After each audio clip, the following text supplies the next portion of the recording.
قوموں کی امامت کا اللہ تعالیٰ نے وعدہ کیا، یہ ہدایت کے پس منظر میں نہیں، ہدایت کے لیے قوموں کی امامت ہوگی، کیونکہ سیاسی طور پر اگر قوموں کی امامت ملے گی تو پھر تو یہ کہنا پڑے گا نا کہ پوری دنیا میں گویا ان کا سیاسی اقتدار قائم ہوگا. تو قوموں کی امامت سے کیا مراد ہے یہاں؟ وہی تو حضرت ابراہیم کی امامت سے مراد ہے، یعنی وہ گویا دین کے پیشوا، ہدایت کے پس منظر. اللہ کی ہدایت انہی کے پاس ہے، ٹھیک، انہی کے پاس اللہ کی کتاب ہے، وہی اس کے امین ہے، وہی اس کی تاریخ کے امین ہے. ٹھیک. تو اس لحاظ سے گویا ابراہیم علیہ السلام پہ جو امامت دی گئی ہے یہ اسی کا ان کی نسل میں ظہور ہے. اس سے مراد یہ ہے. یہ بات کہ ان کو اقتدار حاصل ہو جائے، دنیا کی حکومت حاصل ہو جائے، گرد و پیش کے علاقوں پر ان کا غلبہ قائم ہو جائے، یہ صلح ہے. اچھا، یعنی یہ تو گویا جزا ہے. اوکے. اگر وہ امامت کے تقاضے پورے کریں گے تو یہ جزا بھی ان کو حاصل ہوگی جیسے کہ ان کو پہلے دور میں حاصل ہوئی. ٹھیک. اچھا، ہم سب اس میں پھر یہ تو لازم نہیں آتا نا کہ مثال کے طور پر اگر بنی اسماعیل پوری غسل محنت کے ساتھ وہ کام کرتے ہیں جو ان کو ذمہ داری دی گئی، تو اب جزا کو وعدہ اللہ تعالیٰ نے کوئی ایسا کیا ہے کہ مطلب ان کو مثال کے طور پہ صرف اس علاقے میں اقتدار ملے گا یا پوری دنیا میں اقتدار ملے گا؟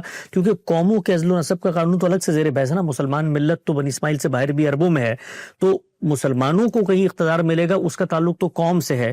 بنی اسماعیل کو اگر مثال کے طور پہ اس وعدے کو پورا کرنے کے نتیجے میں اللہ کی عنایت ہوتی ہے، نعمتوں سے سرفرازی ملتی ہے، تو یہ کہا جا سکتا ہے کہ وہ جو علاقہ ہے جہاں پر وہاں پر اللہ تعالیٰ کا یہ وعدہ پورا ہوتا نظر آئے گا. ظاہر بات ہے، یعنی ان کو خود اپنی سرزمین میں تمکن حاصل ہوگا. جی. ان کو دنیا سے خوف نہیں رہے گا، وہ اپنے پاؤں پر کھڑے ہوں گے، پاورجا ہوں گے. صحیح. اللہ تعالیٰ ان کے لیے خوشحالی کے دروازے کھولے گا. ٹھیک. اس کی تصویر قرآن نے کھینچی ہے، بنی اسرائیل کے لیے بھی، بنی اسماعیل کے لیے. ٹھیک. کہ اگر تم اللہ کی کتاب کے علمبردار بن کر رہو گے اور اللہ کی کتاب کی اقامت کرو گے، یعنی اس پر عمل پیرا ہو گئے جس طرح کے عمل پیرا ہونے کا حق ہے. ٹھیک. ظاہر ہے کہ جب قوم کو خطاب کیا جا رہا ہے تو اس کا مطلب انفرادی نہیں ہے محض، بلکہ اپنی اجتماعی زندگی میں بھی جو دین کے مقاصد ہیں ان کو پورا کرنے کے لیے کھڑے ہو جاؤ گے.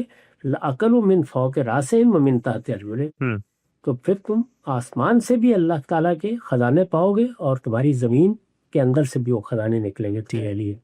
تو اللہ تعالیٰ خوشحالی عطا فرمائے گا، معیشت کا استحکام عطا فرمائے گا.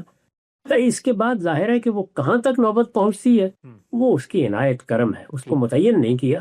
یہ تو پہلے مرحلے میں بھی متعین نہیں کیا تھا، یہ بتا دیا تھا کہ البتہ میں نے اس سرزمین میں تمہیں اقتدار دینے کا فیصلہ کر لیا.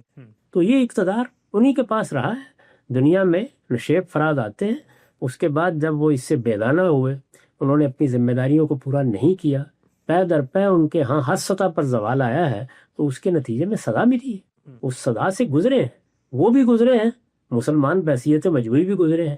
اب اللہ تعالیٰ نے پھر ایک مہلت دی ہوئی ہے. کچھ نہیں کہا جا سکتا کہ اس سے فائدہ اٹھا کر وہ مزید سرفرازی پائے یا پوری مسلمان امت سرفرازی پائے، اور یہ بھی ہو سکتا ہے کہ اب دنیا اسی پر ختم ہو جائے.